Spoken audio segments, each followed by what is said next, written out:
everyone, I'm a female otaku, and I'm here to review episode 2 of Durarara, the second arc. And there's one word to describe this episode.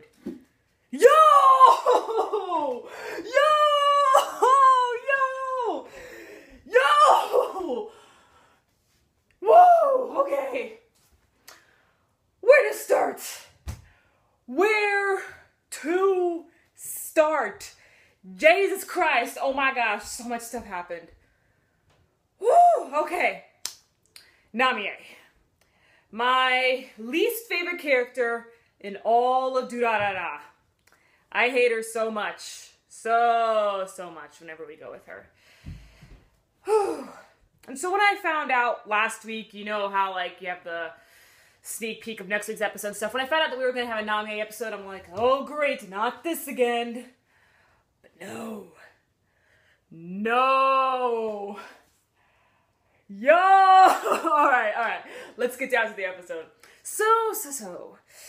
Turns out Seiji, he didn't know where Namie was. It turns out basically everyone didn't know where Namie was. And I didn't know that. I thought, well, really, I didn't think of what people thought of where Namie was. I just kind of think maybe she was at home or something like that. But no, everyone thought that she was missing. Even Shinra thought that she got shot.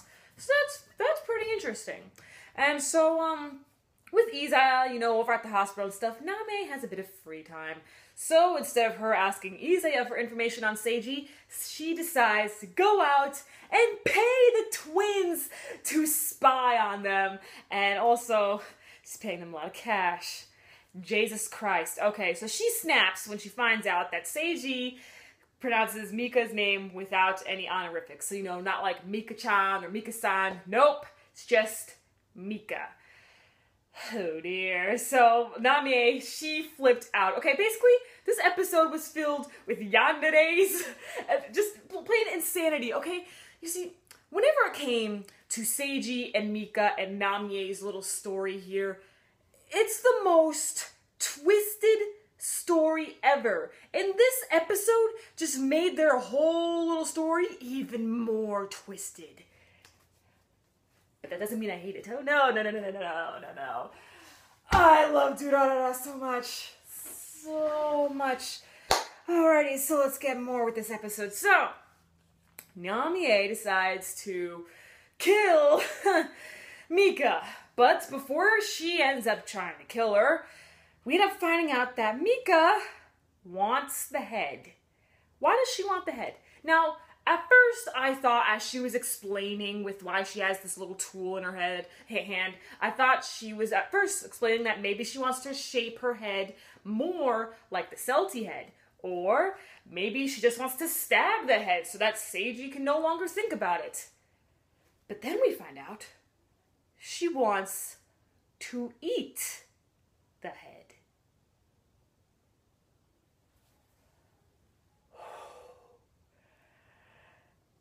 This chick's crazy. She is crazy. Yo, okay, all right. Okay, so then Mika and Namie, they end up having it out, okay? They have like this whole little battle. Oh my gosh, this episode was crazy. It was crazy. I'm just, okay, all right. So then Namie has her pinned down because she like shot her with a syringe or whatever like that, injected her with something. And so she was about to burn her face off. And then she's like, any last words? And then Mika says everything. You know, oh my gosh, okay.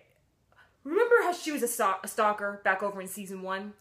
Okay, well, I thought she was at least somewhat a little more normal since that incident. Of course, you know, her relationship with Seiji is still completely messed up and twisted. But I thought, you know, at least she was a little more normal, you know. I thought, but then we found out she was keeping surveillance on everyone.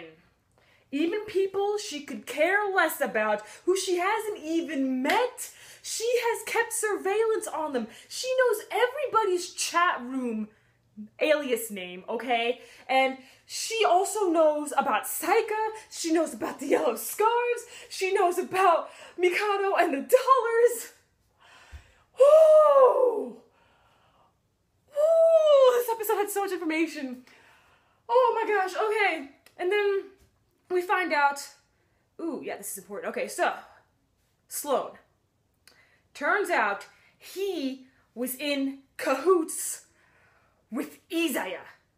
Because you see, Sloane and Verona, they made that whole killing incident over with the Yakuza that one episode. And remember that was blamed on Shizuo? Well, Sloane went over to Isaiah, let him know about that, so then Isaiah was able to blame it on Shizuo.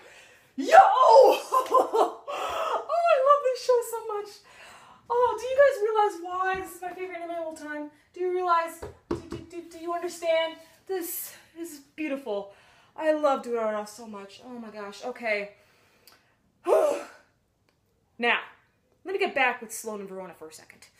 Gosh, it's so weird saying my own name. That's so weird. Saying my own name in my favorite anime of all time. You don't hear that every day now, do ya?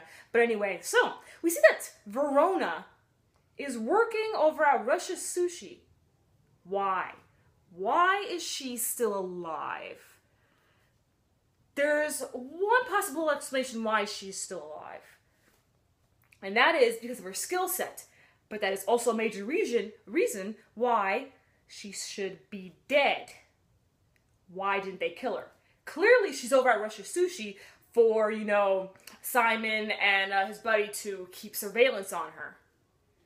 But why is she alive? If she's alive, I'm guessing Sloane is dead.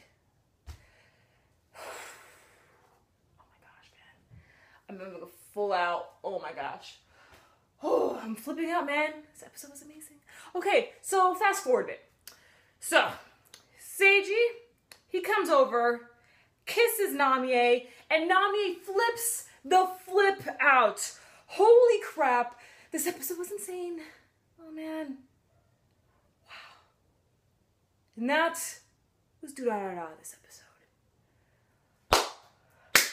Ah, brava, brava. Amazing, amazing. One last thing I'd like to point out. Did you guys notice the Sword Art Online reference? I saw Shinon over in the background in one scene. I was all like, Shinon, I'm wearing that shirt! Like, that was great, that was great. But anyway, so, catch me later as I review Charlotte. I'm Female Otaku, flipping the flip out. Sayonara.